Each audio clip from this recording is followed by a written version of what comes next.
수도권 거리두기 4단계에 따라 모든 예배가 온라인으로 드려집니다. 온라인 예배와 공지사항은 유튜브와 카카오 채널을 통해 제공됩니다. 가입하지 않으신 성도님들은 필히 가입 바랍니다. 사랑구 여름 성경학교가 30일부터 8월 1일까지 온라인을 통해 진행됩니다. 이번 주 기도 온도는 1939도입니다. 주보의 환자란을 보시고 많은 위로와 기도 바랍니다.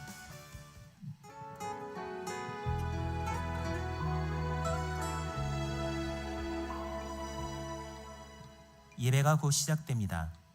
경건한 예배를 위해 핸드폰은 꺼주시고 기도로 준비하시기 바랍니다. 서 있습니다. 여전히 연약한 이 모습이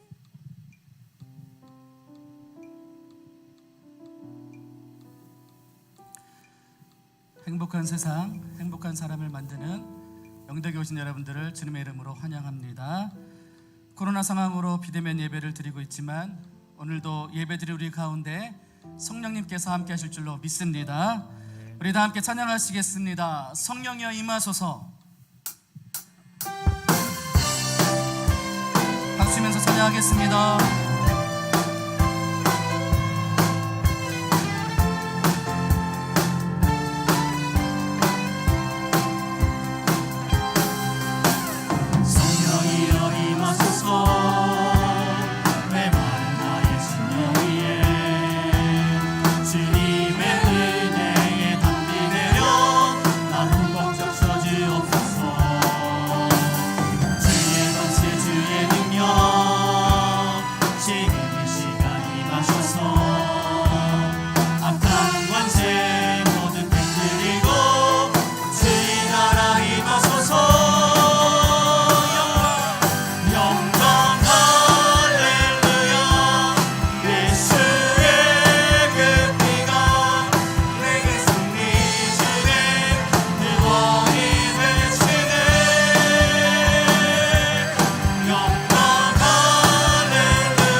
말씀을 전하시는 담임 목사님을 위해서 우리 다 같이 합심하여 함께 기도하겠습니다. 신신하시고 자비하신 하나님 아버지, 오늘도 사랑하는 하나님 아버지, 우리가 찬양하며 예배를 드립니다. 우리의 예배를 받아주시옵소서. 주님만의 높임을 받아주시옵소서. 주신 담임 목사님 영육간의 강건함 도와주시고 성령의 기름 부어주사 내 말씀 선포하게 주옵소서. 주님의 힘대로 충만한 시간 될 수 있도록 역사하여 주옵소서. 오직 하나님만이 영광 받아주시는 은혜의 예배 될 수 있도록 하나님 아버지 함께 주옵소서. 은혜를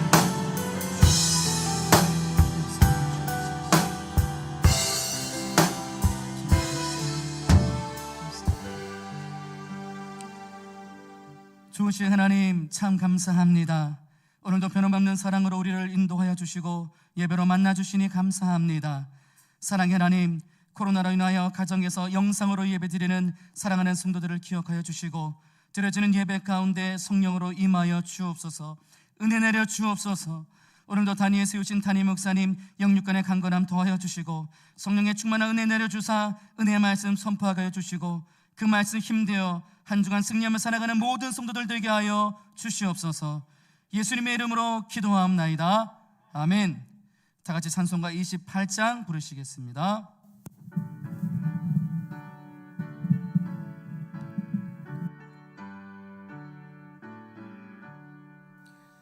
오래 근원 강림하사 찬송하게 하소서.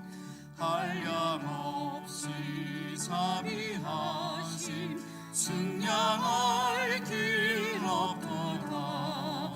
천사들의 찬송가를 내게 가르치소서.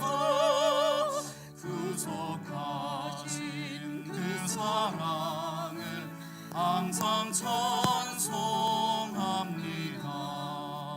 주의 크신 도움 받아 이때까지 왔으니 이와 같이 천국에도 이르기를 바라네. 하나님의 품을 떠나 죄에 빠진 우리를 예수 구원하시려고 보혈 흘려주셨네. 주의 귀한 은혜 받고 일생 빚진 자 되네. 주의 은혜 사슬 되사 나를 주게 매소서. 우리 마음은 연약하여 범죄하기 쉬우니 하나님이 받으시고 천국인을 지소서.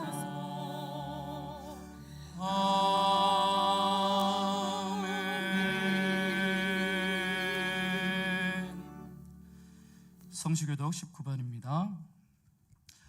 허물의 사함을 받고 자신의 죄가 가려진 자는 복이 있도다. 마음에 간사함이 없고 여호와께 정죄를 당하지 아니하는 자는 복이 있도다. 내가 입을 열지 아니할 때 종일 신음함으로 내 뼈가 쇠하였도다.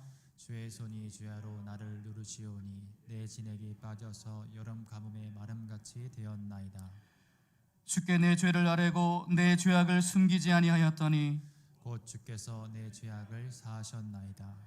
이로 말미암아 모든 경건한 자는 주를 만날 기회를 얻어서 주께 기도할지라.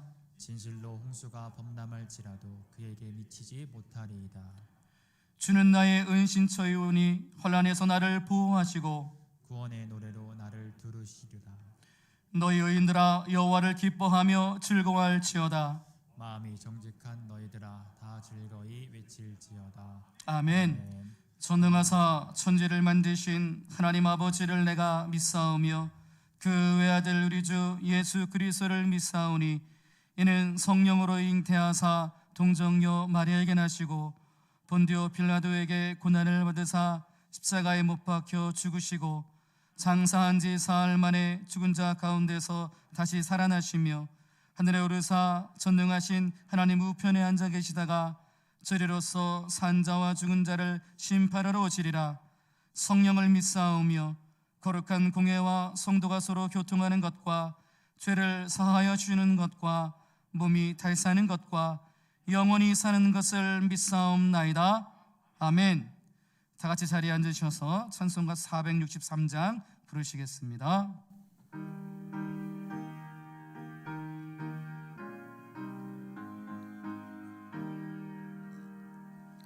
신자 되기 원합니다. 진심으로 신자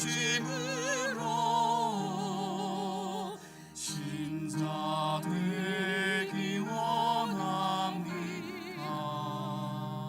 신자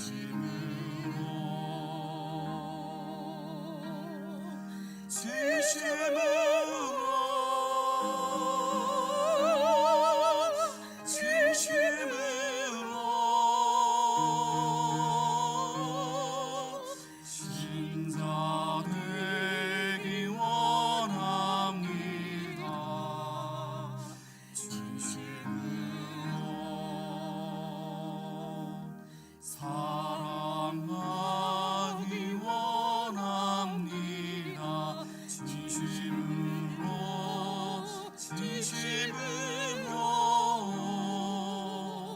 사랑하기 원합니다.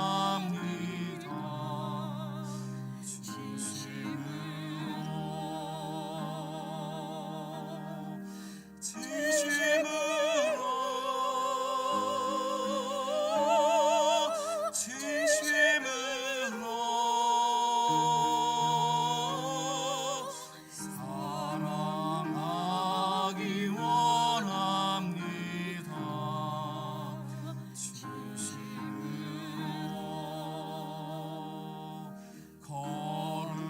거룩하기 원합니다. 진심으로 거룩하기 원합니다.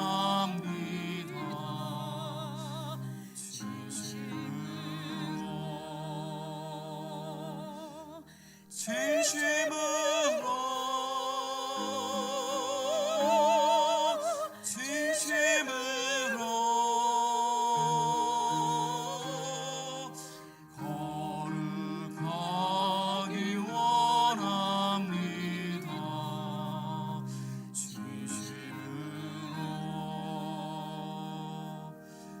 예수 닮기 원합니다.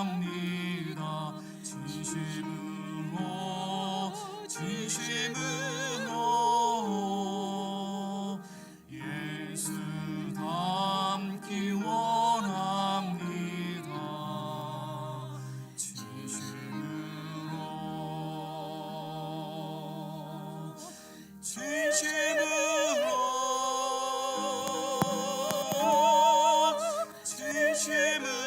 진심으로 예수 닮기 원합니다.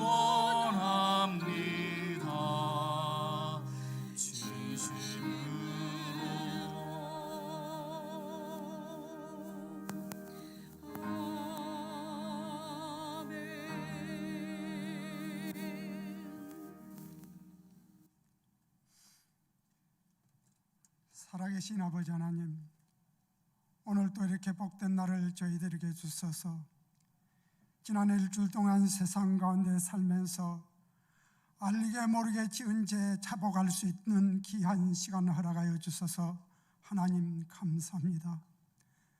날마다 새롭게 되기를 원하고 원했지만은 그렇게 살지 못한 우리들의 모습을 되돌아보는 귀한 시간 되게 하여 주셔서 진정 주님 말씀대로 살아가는 것이 무엇인지 깨달음을 이 시간 허락하여 주시옵소서. 사랑하는 아버지 하나님, 만가지 죄를 지었다 할지라도 주님께 회개하는 귀한 시간 되어서 이 한 시간 신령과 진정으로 주님 앞에 산제사 드릴 수 있는 하나님이 기꺼이 받아들이시는 귀한 예배가 되게 하여 주시었기를 간절히 바랐고 원합나이다.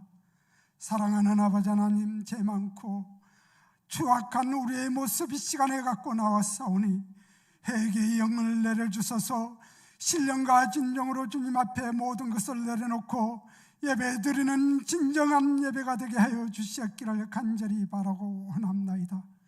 가인과 아벨이 주님 앞에 산제사를 드렸지만은 한 사람의 제사는 받아들이고 한 사람의 제사는 주님 받아들이지 않는 것을 주님 성경적으로 우리가 알고 있습니다.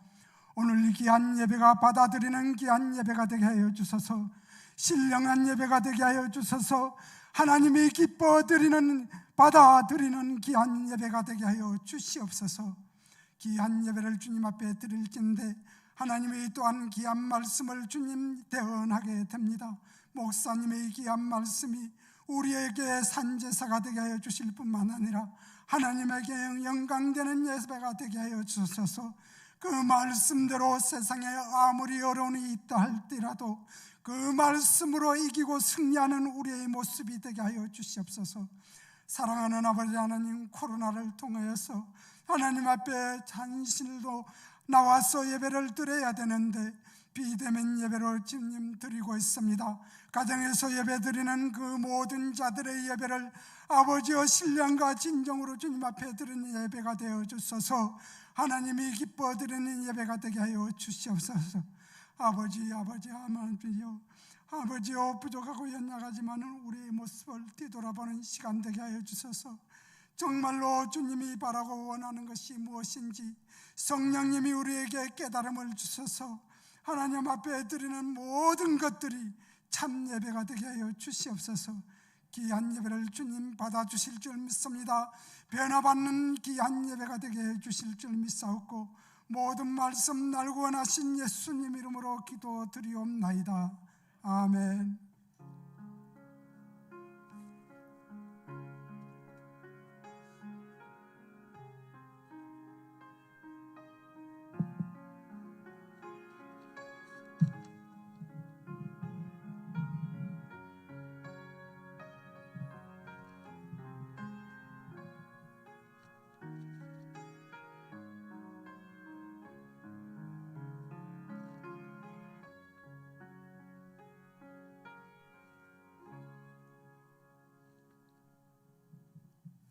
모두 일어나셔서 예물 봉헌하겠습니다.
살아계신 주님, 오늘은 우리 주님께서 하나님께 예배하도록 구별하신 거룩한 주일입니다.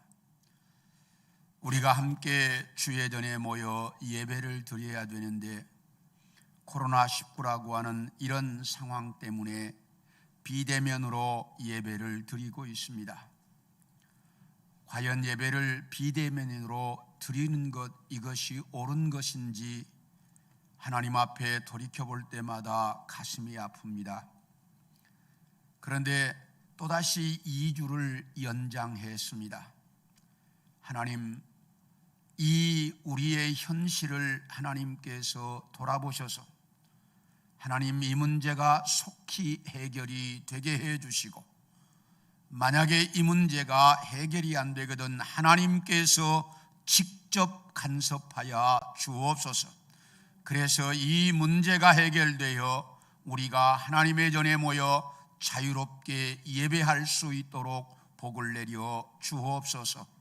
오늘도 사랑하는 성도들이 하나님 앞에 예배를 드리며 정성을 다해 귀한 물질을 주님께 드렸습니다.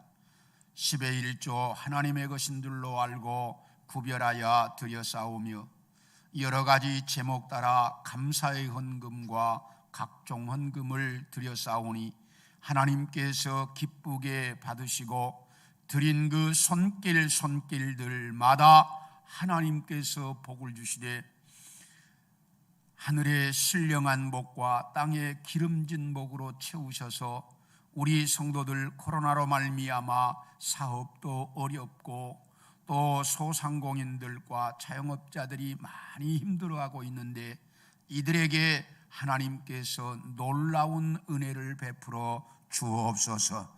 특별히 이 시간도 주님 앞에 기도합니다.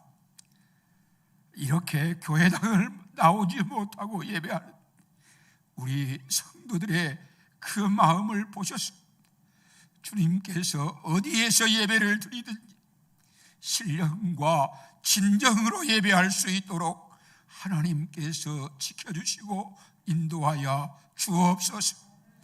성령께서 오늘도 함께 해주실 것을 믿사옵고 살아계신 예수님의 이름으로 기도합니다.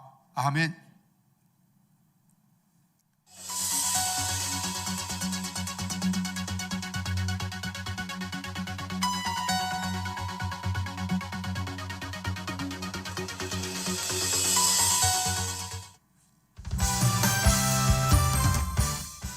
수도권 거리두기 4단계에 따라 모든 예배가 온라인으로 드려집니다.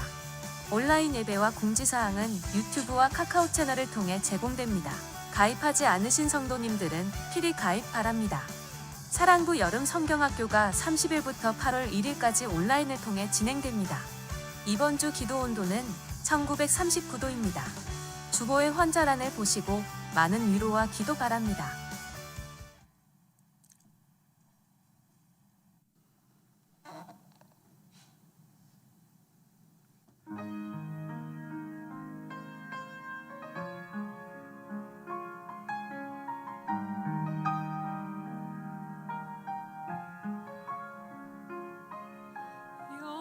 여호와는 나의 목자시니 내가 부족함 없으리. 그가 푸른 초장에 놓이시니 내 영혼 평안해.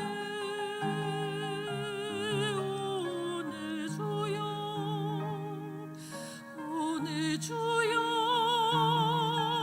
내가 어려운 일 당할 때 주를 떠나 방황할 때 주님께서 동행하시네.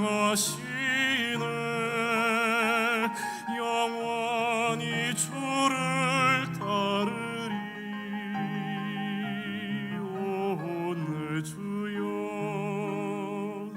오늘 주여 위험한 세상 지낼 때 주께서 인도해 주시니 어디서나 언제든지 주님의 품 안에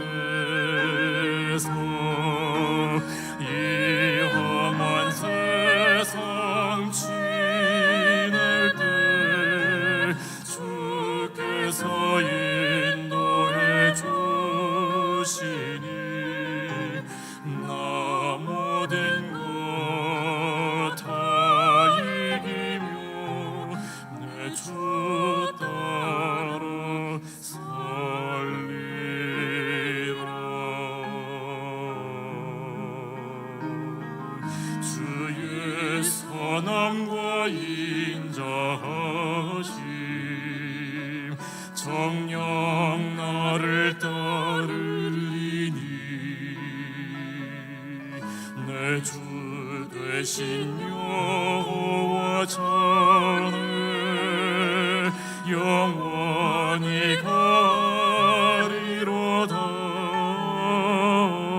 오늘 주여 오늘 주여 이 험한 세상 지날 때 주께서 인도해 주시니 어디서나 언제든지 주님의 품 안에서 이 험한 세상 지낼 때 주께서 인도해 주시니 나 모든 것 다 이기며 내 주 따라 살리라.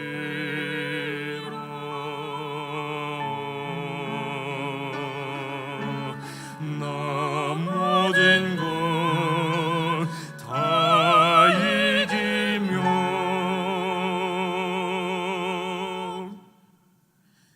내 주 따라 살리라.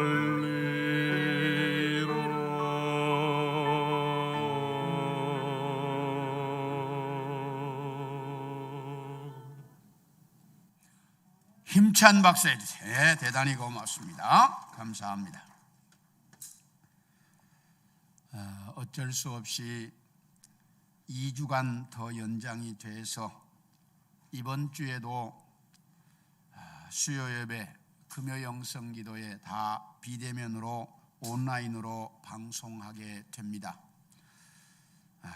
좀 힘이 들지만 우리 성도들 모두가 다 8월 둘째 주일까지가 되겠습니다. 그래서 이제 둘째 주일까지 주일 예배, 그 다음에 수요 예배, 금요 영성 기도에 모두가 다 비대면으로 진행이 된다는 것을 여러분들이 아시고 여러분들이 같이 거기에 동참해 주시기를 바라겠습니다. 주일 예배는 주일날 오전 9시 30분에 직접 예배를 드리면서 방영을 하고요. 11시 30분에는 녹화했던 걸 방영을 하고, 그리고 계속 이렇게 올라가 있습니다. 영상은. 그러니까 언제든지 여러분들이 들어와서 보실 수가 있겠고, 수요일은 저녁 7시 30분에 방영을 하고 그리고 올려놓도록 그렇게 하겠고요. 금요일은 저녁 7시 45분에, 왜 8시에 이게 유튜브이랑이 잘 안 맞아서 7시 45분에 방영을 하고 그리고 올려놓도록 그렇게 하겠습니다. 그래서 여러분들 모두가 다 함께 이 예배에 적극 동참해 주시기를 부탁을 드리겠고, 헌금은 여러분들이 지금까지 해오셨던 것처럼 이렇게 온라인으로 헌금해 주시면 됩니다. 그리고 우리 교육부의 모든 예배도 전부가 비대면이 되기 때문에 여름 행사도 비대면으로 진행이 됩니다. 이번 주에는 우리 사랑부 또 그리고 우리 부서들 있는 여름 행사 위해서 적극 기도해 주시면 대단히 감사하겠습니다. 오늘 본문은 사사기서 7장 19절부터 25절이 되겠습니다. 사사기서 7장 19절입니다. 기드온과 그와 함께한 100명이 이경초의 진영 근처에 이른즉 바로 파수꾼들을 교대할 때라. 그들이 나팔을 불며 손에 가졌던 항아리를 부수니라.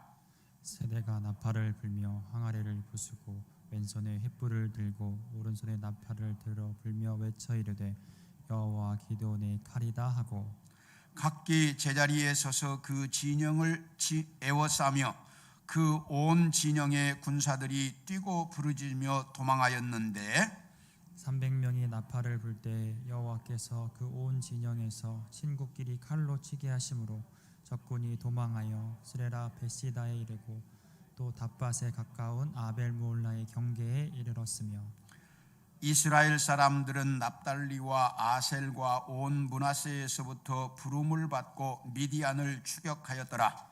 기드온이 사자들을 보내서 에브라임 온 산지로 두루 다니게 하여 이르기를 내려와서 미디안을 치고 그들을 앞질러 벳바라와 요단강에 이르는 수로를 점령하라 하매 이에 에브라임 사람들이 다 모여 벳바라와 요단강에 이르는 수로를 점령하고 같이 읽습니다. 또 미디안의 두 방백 오렙과 스엡을 사로잡아 오렙은 오렙 바위에서 죽이고 스엡은 스엡 포도주 틀에서 죽이고 미디안을 추격하였고 오렙과 스엡의 머리를 요단강 건너편에서 기드온에게 가져왔더라. 아멘.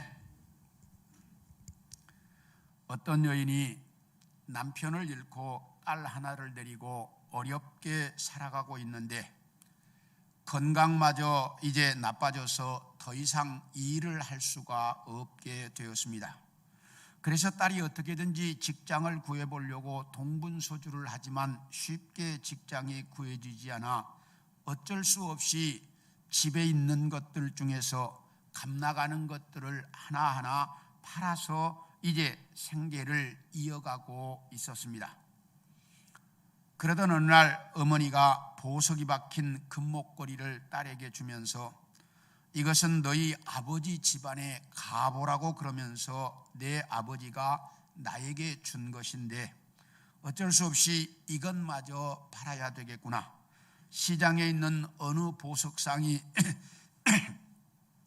값을 제일 잘 쳐준다고 하니 거기 가서 이것을 팔아서 가지고 와라. 그러면서 어머니가 이제 그 금목걸이를 딸에게 주었습니다. 딸은 이 금목걸이를 받아 들고 시장 그 보석상으로 가면서 내가 취직만 했어도 이렇게 귀한 것은 안 팔아도 되는데 나 때문에 이것마저 팔아야 되는구나 하는 무거운 마음으로 그 보석상을 찾아갔습니다. 그리고 그 금목걸이를 내놓았더니 보석상 주인이 자세히 감정을 해보더니 왜 이런 것을 팔려고 합니까? 라고 묻습니다. 그래서 이 딸이 가정의 어려운 형편사정을 이야기하고 값을 좀 잘 쳐달라고 부탁을 했습니다. 그랬더니 그 주인이 지금은 금값이 많이 내려가서 값이 얼마 안 나가니까 나중에 금값이 좀 올라가면 파세요. 그동안에 생활이 어려울 터이니 제가 돈을 얼마큼 빌려줄 테니 이것으로 어려운 시기를 좀 지나면서 기다리시고 그리고 아가씨는 직장이 없다면 내일부터라도 우리 가게에 와서 일을 좀 도와주면 좋겠다라고 이야기를 합니다.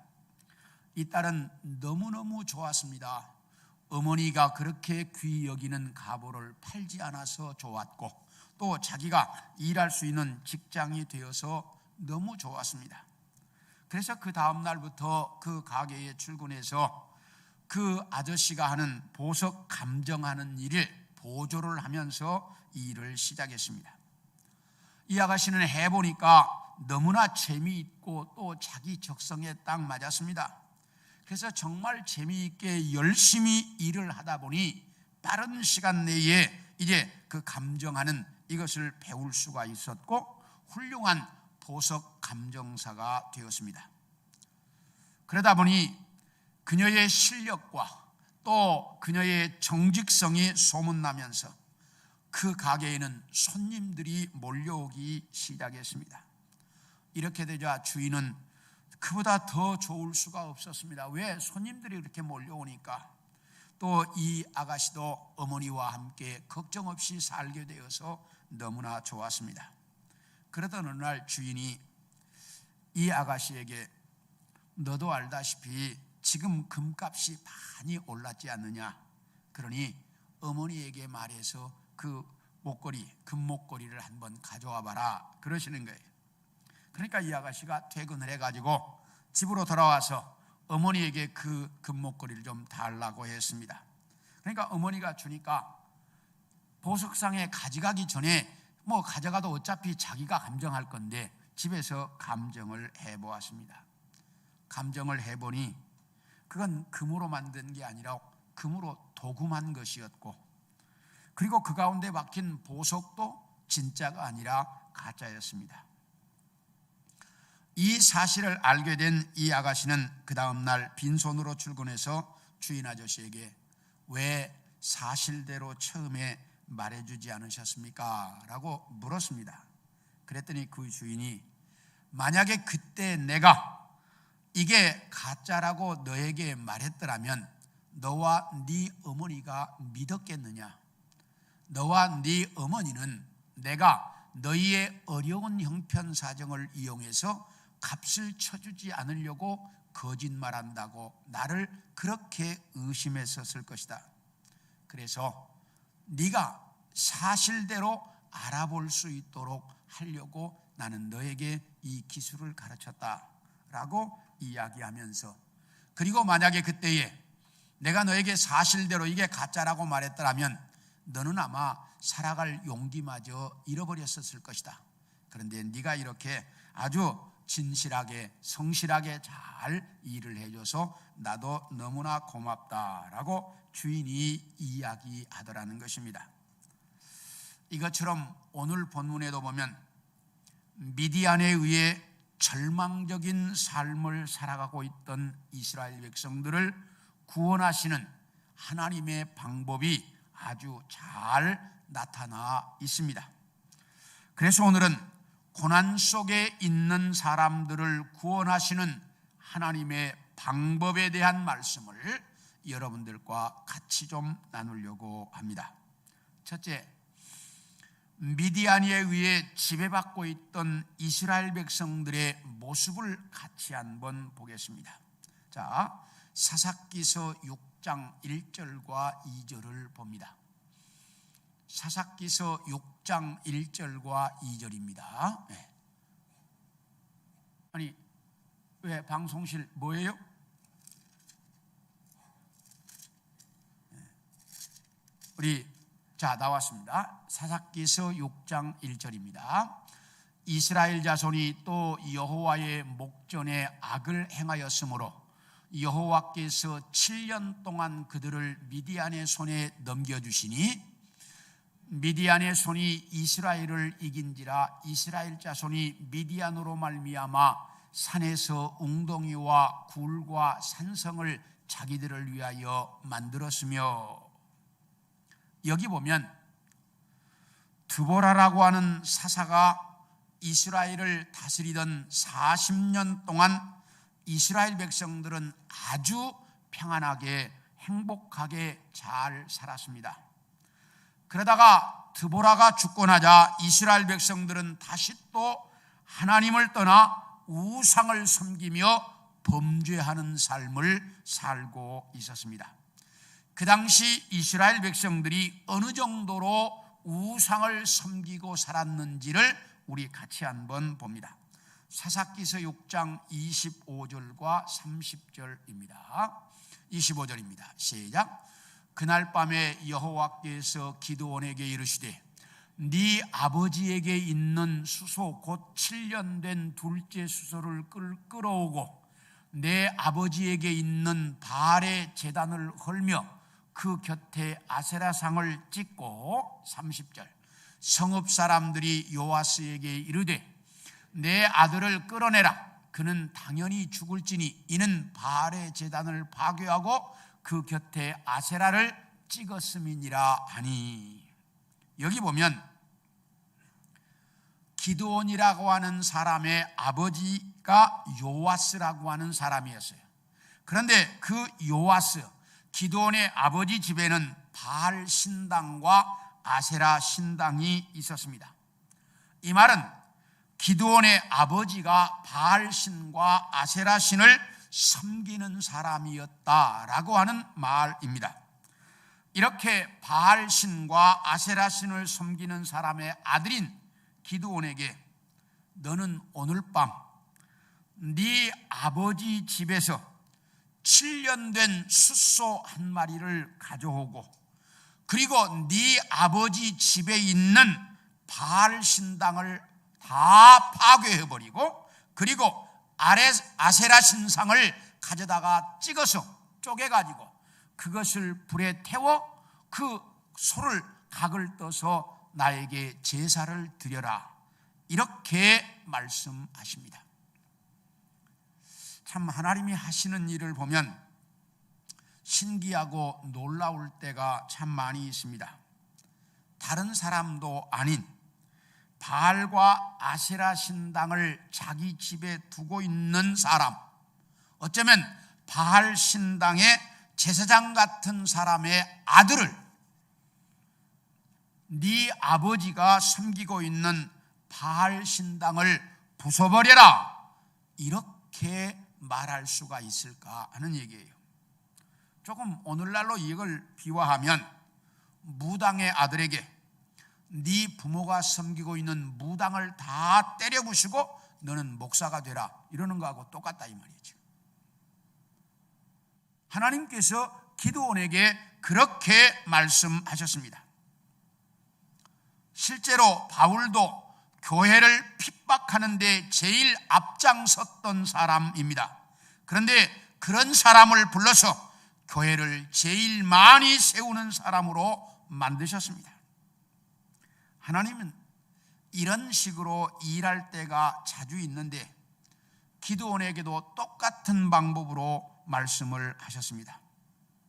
그랬더니 기드온이 그날 밤에 10사람을 데리고 가서 아버지 집에 있는 바알 신당을 완전히 다 때려 부숴버리고 그 아세라 신상을 가져다가 쪼개가지고 그리고 땔감으로 사용해서 하나님 앞에 제사를 드렸습니다. 하나님이 시키는 대로 기드온이 했습니다. 그랬더니 그 다음 날 아침에 온 그 성에 있는 사람들 전체가 난리가 났습니다. 아니, 누가 이 바알 신당을 다 때려 부수고 아세라 신상을 이렇게 불태웠느냐, 그놈이 도대체 누구냐, 이러면서 난리가 났습니다. 그러다가 기드온이 이랬다는 사실을 알고 이 성읍 사람들 전체가 기드온의 집으로 몰려와 가지고 기드온의 아버지 요아스에게 당신의 아들이 그랬다는데 당신 알고 있느냐? 당신 아들이 그랬다는데 그 아들 끌어내라, 우리가 죽여야 되겠다. 이렇게 그 성읍 사람들이 바알 신당을 때려 부셨다고 기드온을 죽이겠다고 난리입니다. 그러자 기드온의 아버지 요아스가, 여러분 잠깐만 내 얘기를 들어라. 바알이 진짜 신이라면 자기의 신당을 때려 부순 사람을 가만두겠느냐? 그러니 우리가 이렇게 난리치지 말고 조금 기다려보자. 바알이 그 바알 신당을 우리 아들이 부셨다면 우리 아들 그냥 두겠느냐? 바알 신이 하는 대로 좀 두고 보자. 그러니까 사람들이 그 말이 일리가 있거든요. 그러니까 그렇게 해서 그 자리를 피해 넘어갔습니다.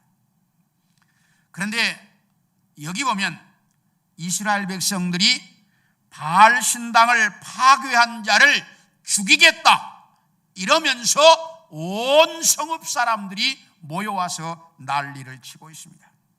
이 말은 이스라엘 백성들이 얼마나 바알과 아세라 신상을 섬기며 그 우상에 빠져 살고 있었는지를 단적으로 보여주는 장면입니다.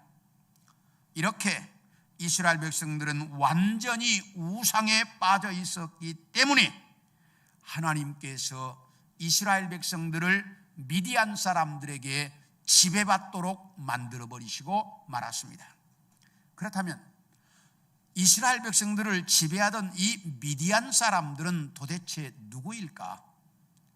이 미디안 사람이라고 하는 사람들이 도대체 누구일까? 우리 창세기 25장 1, 2절과 6절을 봅니다. 시작.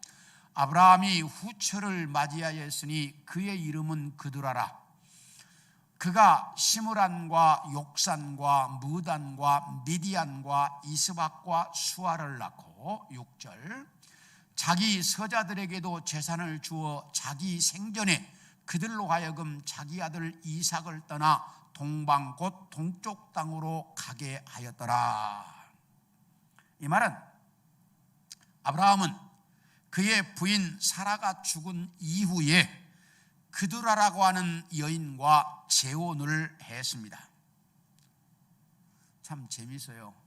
그때 아브라함이 110살이 넘었는데 그때 재혼을 했어요. 그래서 재혼을 했는데 더 놀라운 것은 재혼한 부인과 6명의 아들을 낳았습니다. 한 명도 아니라 6명의 아들을 낳았는데 그 6명의 아들 중에 하나가 미디안이었습니다. 그런데 아브라함이 죽기 전에 자기의 전 재산을 아들 이삭에게 주려고 하는데 이삭에게 주기 전에 다른 아들이 문제가 될 것 같으니까 다른 6명의 아들에게 각기 조금씩 7명의 아들에게 이스마엘까지 7명의 아들에게 각기 조금씩 재산을 주어가지고 전부 동쪽으로 가서 살도록 만들었습니다. 아브라함이.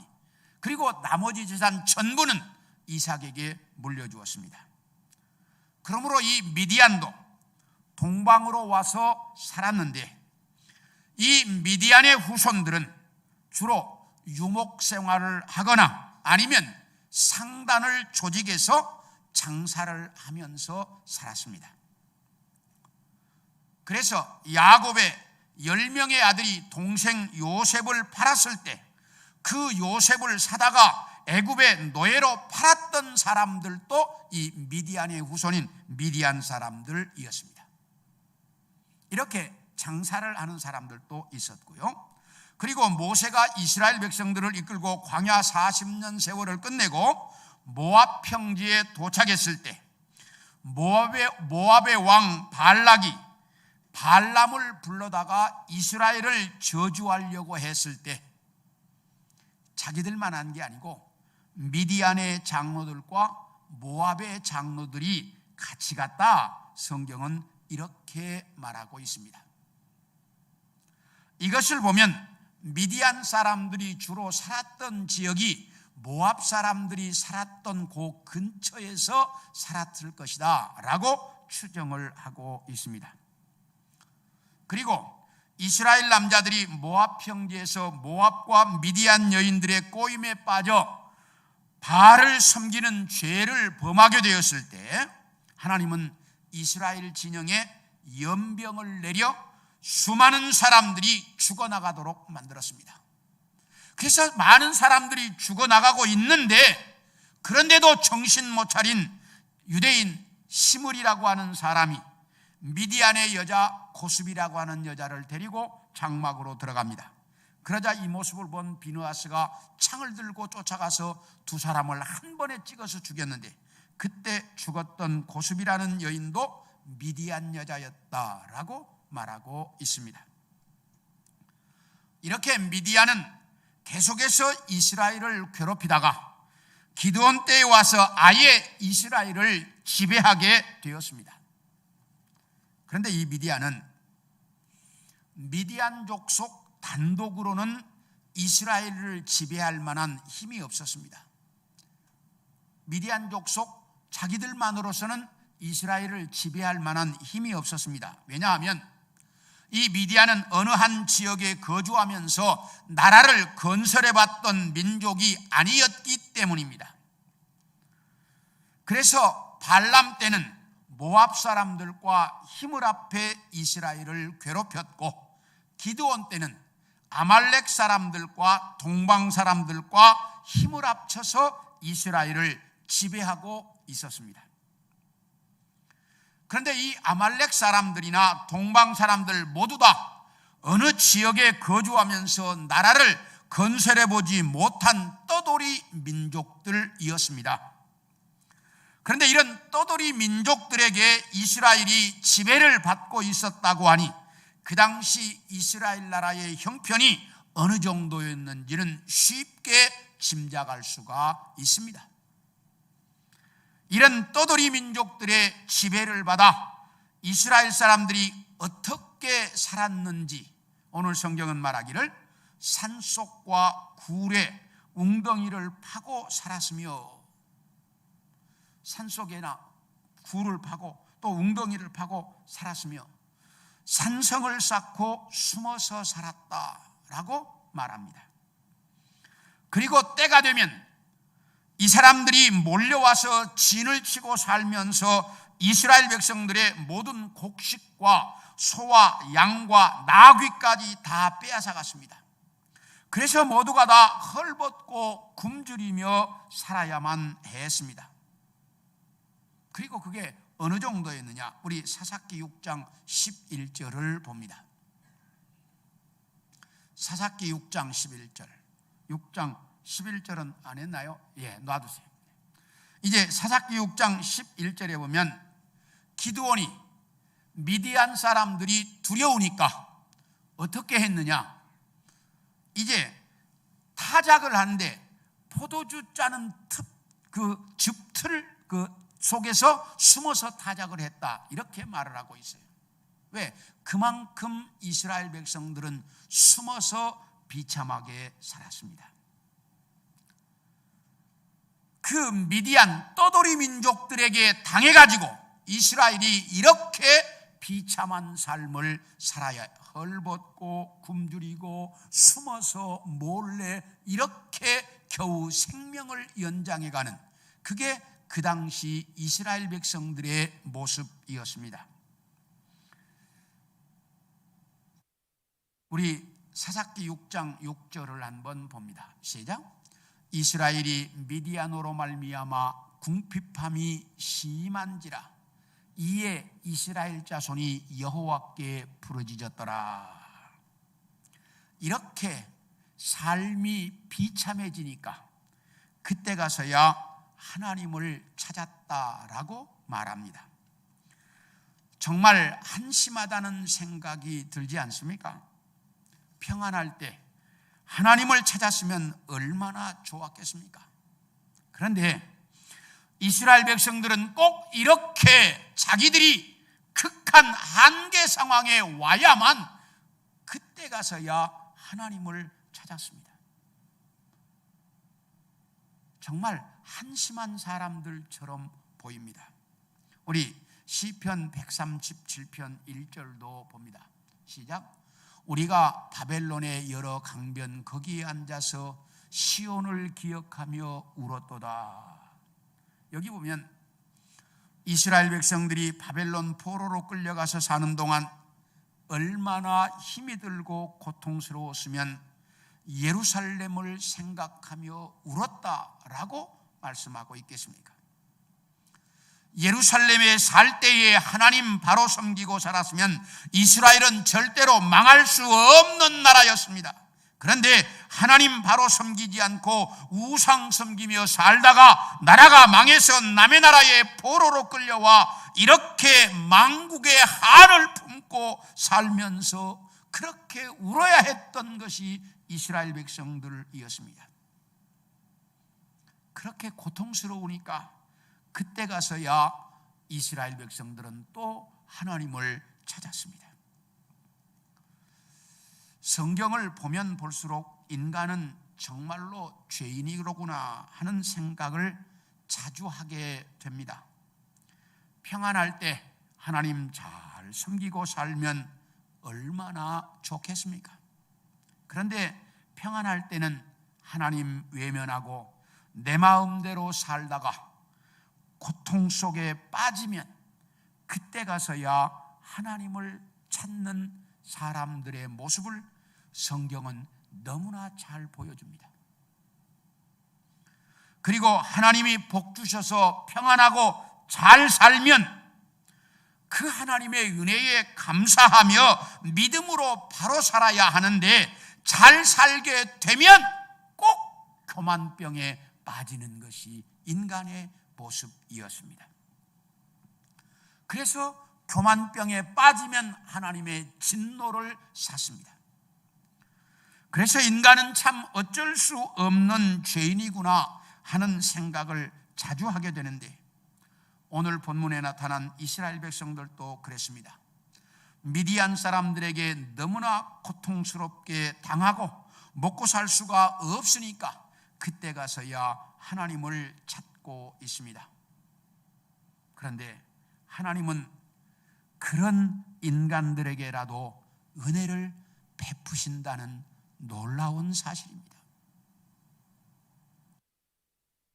그렇게 계속해서 은혜 주면, 복 주면 꼭 하나님 배반하는데, 그런데도 하나님은 그런 사람들에게라도 은혜를 주신다는 사실입니다. 그래서 어쩌면 우리 같은 인간들에게도 은혜를 베푸는 것인지 모르겠습니다. 사랑하는 성도 여러분, 우리가 평안할 때, 우리에게 은혜가 있을 때 더 주님을 가까이 알고 더 주 안에서 바르게 살아갈 줄 아는 우리 성도들이 되어지기를 소원합니다. 그러나 하나님은 그렇게 하나님을 이렇게 자주 떠나고 배반을 한다 할지라도 우리에게 징계를 하시지만 또 은혜를 주시는 하나님이라고 하는 것을 잊지 않기를 바랍니다. 저는 이 코로나 상황이 어쩌면 우리가 하나님 앞에 바로 살지 못한 하나님의 징계일 수도 있겠다라는 생각을 자주 합니다. 그러나 우리가 잘못한 것 있어서 하나님은 우리가 회개하면 우리에게도 은혜 베푸시는 분이 하나님입니다. 그 하나님의 은혜를 바라고 하나님 앞에 부르짖고 다시 한번 하나님께로 돌아올 수 있는 우리 성도들, 우리 대한민국 교회 성도들, 아니 세계교회 모든 성도들이 되어질 수 있기를 소원합니다. 둘째로, 이런 형편 속에서 부르짖는 이스라엘 백성들을 위해 하나님이 어떤 일을 하셨을까 하는 겁니다. 우리 20절을 한번 보겠습니다. 시작. 세대가 나팔을 불며 항아리를 부수고 왼손에 횃불을 들고 오른손에 나팔을 들어 불며 외쳐 이르되 여호와와 기드온의 칼이다. 여기 보면 세 곳에서 사람들이 항아리를 일제히 있게 들이고 왼손에는 횃불을 높이 쳐들고 오른손에는 나팔을 불면서 여호와와 기드온의 칼이다 이렇게 외치고 있습니다. 그렇다면 이스라엘 백성들이 왜 이렇게 외치고 있었을까? 하나님께서 기드온에게 네 아버지 집에 있는 바알 신당을 부숴버리고 아세라 목상을 쪼개가지고 땔감으로 사용해서 하나님 앞에 제사를 드려라 라고 하나님이 명령하셨을 때 기드온이 하나님이 시키는 대로 했습니다. 그러자 하나님께서 그를 인정하셨는데 그때 이스라엘을 지배하고 있던 미디안 사람들과 동방 사람들과 아말렉 사람들이 어마어마한 군대를 이끌고 요단강을 건너와서 이스라엘 골짜기에 진을 쳤다라고 말합니다. 여기 이스라엘 골짜기는 가나안 땅에서 가장 넓은 평야지대이며 곡창지대입니다. 그런데 여기에 진을 쳤다는 말은 이스라엘 백성들에게서 식량, 곡식을 빼앗아가기 위해 왔다라고 하는 것을 단적으로 말해주고 있습니다. 그래서 이 사람들이 이제 이스라엘 골짜기에 딱 진을 치고 이스라엘 백성들에게서 탈취를 해가려고 하는데 그때 성령이 기드온에게 임했습니다. 하나님의 영이. 그러자 기드온이 나팔을 불어서 이스라엘 백성들, 군사들을 모집했습니다. 이때 모인 인원이 몇 명이냐? 32,000명이 모였습니다. 군사를 다 모집했는데 32,000명입니다. 그때 하나님이 이렇게 말합니다. 기드온아, 군인 수가 너무 많다. 그러니 돌아가고 싶은 사람들은 다 돌려보내라. 그래서 기드온이 여러분 두렵거나 집으로 가고 싶은 사람은 다 돌아가세요. 그랬더니 22,000명이 돌아가고 1만 명만 남았습니다. 그런데 하나님 그러십니다. 야 기드온아, 1만 명도 너무 많다. 이 1만 명을 데리고 물가로 내려가라. 그래서 물가로 내려갔어요. 그러니까 이제 목이 마르니까 사람들이 물을 먹는데 어떤 사람들은 손으로 떠서 먹는 사람이 있고 나머지는 엎어져서 물을 마시는 사람이 있는데 따로 세우라는 겁니다, 하나님이. 그래서 세워보니까 손으로 물을 떠서 먹은 사람은 300명이었습니다.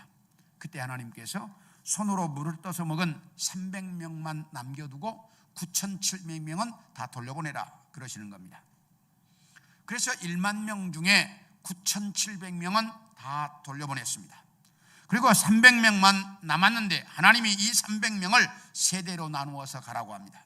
그래서 이제 기드온이 300명을 100명씩 세대로 나누고 너희는 항아리와 횃불과 나팔을 준비해라 이렇게 말합니다. 아니, 군인이 싸우러 가려면 뭐가 있어야 돼?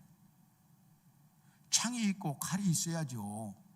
그런데 창과 칼은 이야기 안 해. 너희는 항아리와 그리고 횃불과 나팔을 준비해라. 그리고 이경초에 오늘 성경은 그렇게 말합니다.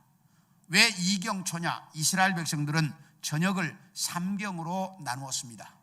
1경은 오후 6시부터 밤 10시까지, 2경은 밤 10시부터 새벽 2시까지, 3경은 새벽 2시부터 아침 6시까지 이렇게 나누는 게 이스라엘 백성들이 1경, 2경, 3경으로 나누는 법이었습니다. 2경 초, 이 말은 11시쯤 됐다 그 말이에요.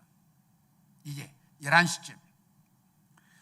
그러니까 밤 11시쯤 돼서 이 군사들이 다 잠을 딱 들려고 하는데 그 시간이에요. 잠들려고 하는데 갑자기 어디에서 항아리 깨지는 소리가 들리는데 어마어마한 군대의 이동 소리처럼 들렸고 그리고 갑자기 나팔 소리를 부르는데 수많은 군사들이 움직이는 것처럼 나팔 소리가 들리고 그리고 이제 횃불을 높이 쳐들고 움직이는데 이게 어마어마한 군대가 밀려온 것처럼 착각을 일으킨 거예요. 그러니까 이 모습을 본 이 미디안 사람들과 아말렉 사람들과 동방 사람들이 정신이 빠져가지고 도망가는데 하나님께서 서로를 못 알아보게 만들었어요. 그러니까 이 사람들이 눈에 뵈면 적군인지 아군인지 분간이 안 돼. 그러니까 눈에 뵈면 다 죽이는 거예요. 그래가지고 이 사람들이 정신 못 차리고 도망을 갔어요. 근데 자, 이렇게 도망을 가는데 우리 23절을 봅니다. 자, 잘 보셔야 돼요. 이스라엘 사람들은 납달리와 아셀과 온 므낫세에서부터 부름을 받고 미디안을 추격하였더라. 자, 보세요. 300명은 뭐 갖고 전쟁에 나왔어요? 항아리, 횃불, 나팔 갖고. 왜 지워요? 지우지 말고 좀 놔둬요. 방송실 갖고 나왔어요. 근데 도망가는 이 미디안 사람들을 쫓아가는 사람들이 있었어. 누가? 납달리, 아셀, 온 므낫세부터 뭐한 사람들? 부름받고 미디안을 추격했다. 아니 300명은 지금 나팔 불고 소리치고 횃불을 움직이고 있어요. 가만히 그 자리에. 근데 쫓아가는 사람들이 있어. 이게 누구냐 하는 거예요. 이 사람들은 처음에 부름받고 왔다가 처음에 두려워서 돌아가라고 했을 때 돌아갔던 22,000명은 뭐 그렇다 치더라도 나머지 9,700명은 싸우고 싶었는데 물 엎어져서 먹었다가 하라고 해서 갔잖아요. 그 사람들을 다시 부른 거예요. 기드온이 돌아갔던 사람들을 다시 부른 거예요. 그래가지고 그들에게 이들을 추격하라고 명령을 했습니다. 그래서 돌아갔던 사람들이 다 이제 돌아와서 이 도망가는 이 군대를 추격했습니다. 이렇게 하나님은 어떤 특정한 사람들만 사용하실 때도 있지만 대부분은 하나님의 사람 모두를 사용하신다는 사실입니다. 처음 돌아갔던 사람들이야 그렇지만 나중에 돌아갔던 9,700명은 상당히 아쉬웠을 것입니다. 그런데 이렇게 자기들도 싸울 수 있는 기회가 주어졌기 때문에 백성들 모두가 우리도 이 전쟁에 참여했다라는 마음으로 하나가 될 수 있었습니다. 그리고 24, 25절을 봅니다. 24, 25절 시작. 기드온이 사자들을 보내서 에브라임 온 산지로 두루다니게 하며 이르기를 내려와서 미디안을 치고 그들을 앞질려 벳바라와 요단강가에 이르는 수로를 점령하라 하며 이에 에브라임 사람들이 다 모여 벳바라와 요단강가에 이르는 수로를 점령하고 그 다음 또 미디안의 두 방백 오렙과 스엡을 사로잡아 오렙은 오렙 바위에서 죽이고 스엡은 스엡 포도주 틀에서 죽이고 미디안을 추격하였고 오렙과 스엡의 머리를 요단강 건너편에서 기드온에게 가져왔더라. 여기 보면 기드온이 이제 사람들 갖고 부족하니까 300명은 지금 뭐 하고 있어요? 좀 소리 지르고 있잖아요. 그러니까 에브라임 지파에게 사람을 보내가지고 미디안 사람들이 지금 요단강 쪽으로 도망가고 있다. 그러니까 너희가 먼저 가가지고 요단강 수로를 딱 점령해라. 그래가지고 못 건너가도록. 그래서 이 에브라임 지파가 수로를 점령하고 있다가 도망오는 미디안의 두 방백 오렙과 스엡을 사로잡았습니다. 그리고 죽였습니다. 그러므로 나중에 에브라임 지파가 이 기드온에게 왜 우리는 이 전쟁에 안 불렀느냐고, 이게 사람들이 처음에는 안 가고 싶다고 이기고 나면 안 불렀다고 뭐라고 하거든요. 이게 에브라임이 그랬습니다. 그러니까 왜 우리는 안 불렀냐고. 그러니까 기드온이 이렇게 말합니다. 당신들이 미디안의 두 방백을 잡아 죽인 일이 얼마나 큰 일인데 이렇게 그런 이야기를 하느냐고. 이렇게 이야기함으로써 이 에브라임 지파 사람들도 자기들의 공이 인정되었다는 것을 알고 조용하게 넘어갔습니다.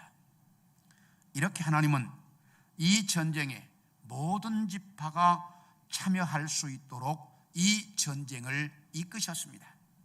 그래서 전쟁을 이기고 난 다음에 지파 간에 갈등이 일어나지 않도록 하나님은 이 전쟁을 승리하게도 하셨지만 나중의 일까지 다 계획 속에서 진행을 하셨습니다. 이것이 하나님께서 일하시는 방법입니다.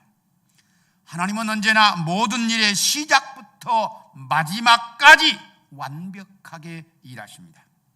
그런데 우리는 그것을 잘 이해하지 못하고 자기의 욕심과 자기의 자존심과 자기의 이름이 드러나지 않으면 문제를 제기할 때가 참 많이 있습니다.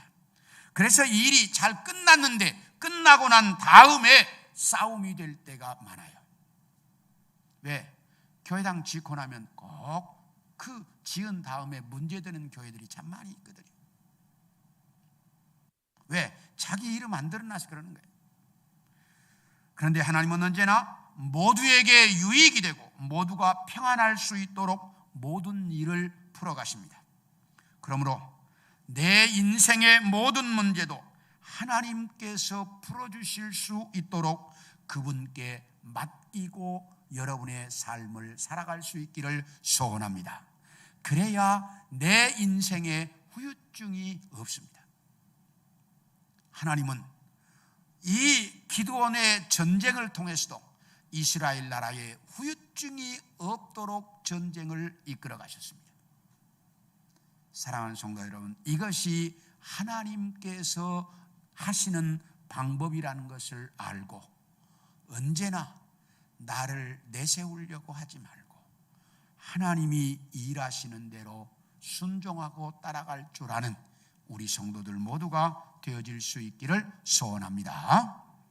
마지막으로, 그런데 마지막까지도 이걸 깨닫지 못하는 사람들이 많이 있다는 것입니다.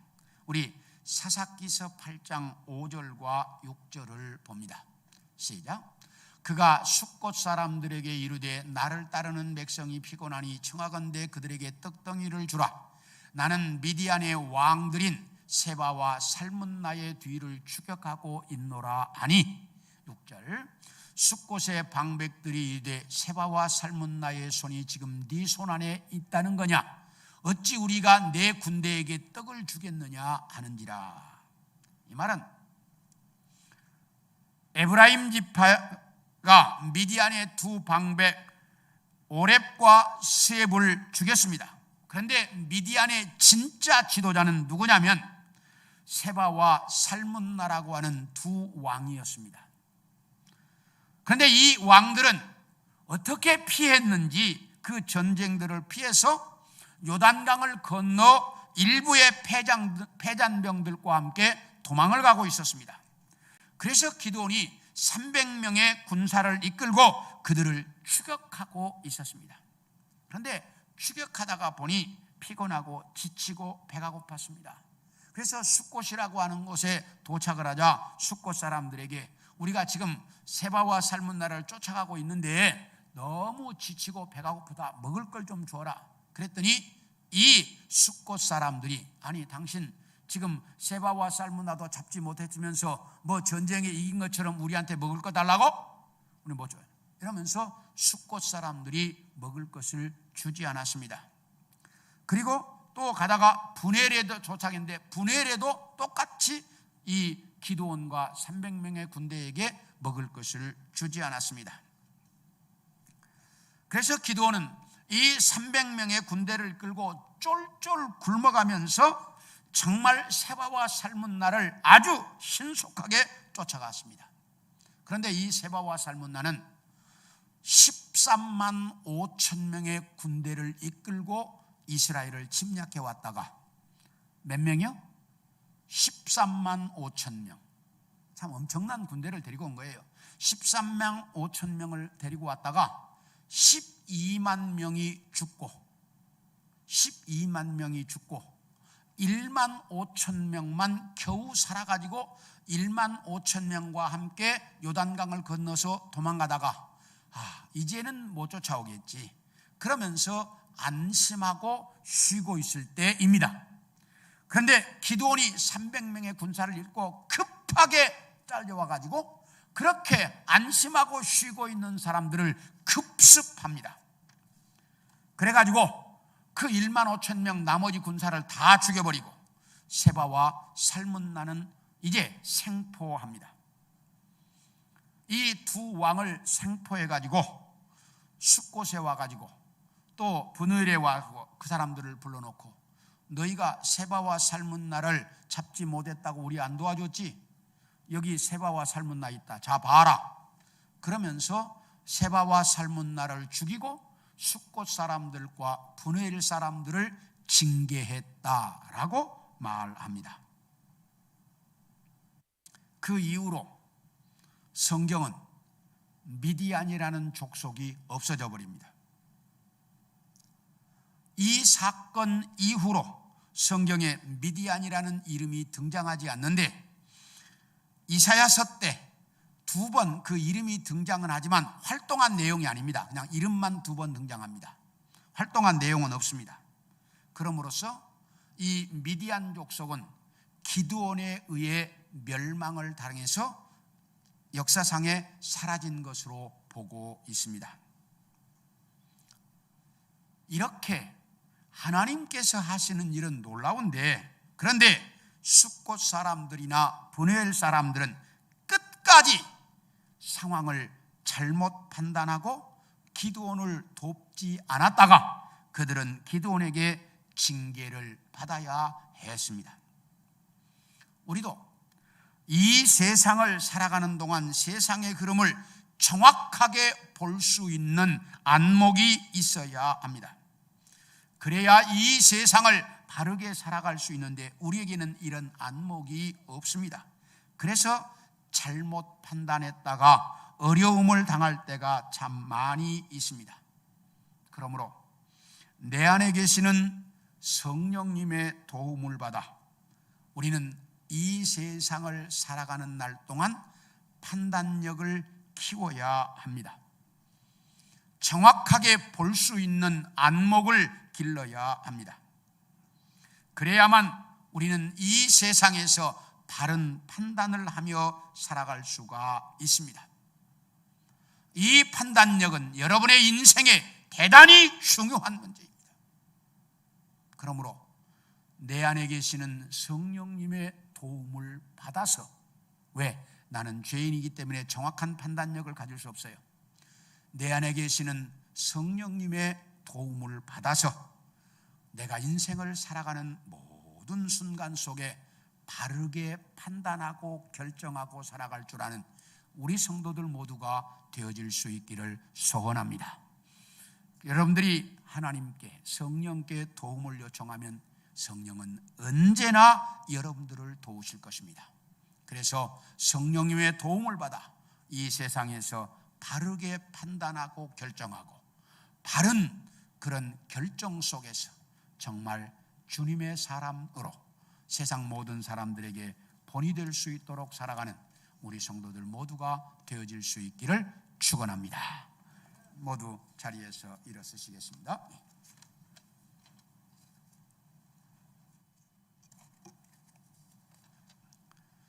살아계신 아버지 하나님, 정말 우리는 이 세상에서 하나님 없이는 한순간도 살아갈 수 없는 죄인들인데, 조금만 기회가 주어지고 조금만 일이 잘 풀리면 다 교만하고, 그리고 하나님 멀리하고 자기 잘난 것처럼 그렇게 사는 것이 우리의 모습인데, 하나님, 우리의 모습을 정확하게 볼 줄 아는 우리가 되게 해 주옵소서. 그래서 내 모습을 잘 보고 하나님께 의지해서 하나님이 주시는 은혜로 바르게 판단하고 이 땅에서 살아갈 수 있는 우리 성도들 모두가 되게 하여 주옵소서. 주의 성령이 언제나 우리와 함께 해 주실 줄을 믿습니다.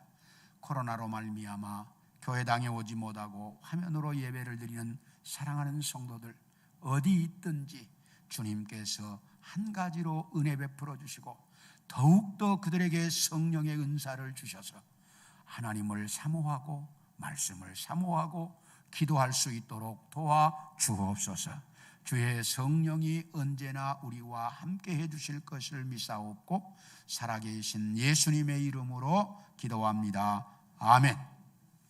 지금은 나의 구세주가 되신 우리 주님 예수 그리스도의 그 귀하신 은혜와 하나님 아버지의 만극하신 사랑하심과 성령의 교통케 하시는 은사가 정말 성령의 도움 따라 올바른 판단력과 결정을 하고 살아가기를 소원하고 돌아가는 우리 모든 성도들 머리 위에, 가정에서 예배를 드리는 사랑하는 성도들 머리 위에 이제로부터 영원까지 항상 함께 있을지어다. 아멘.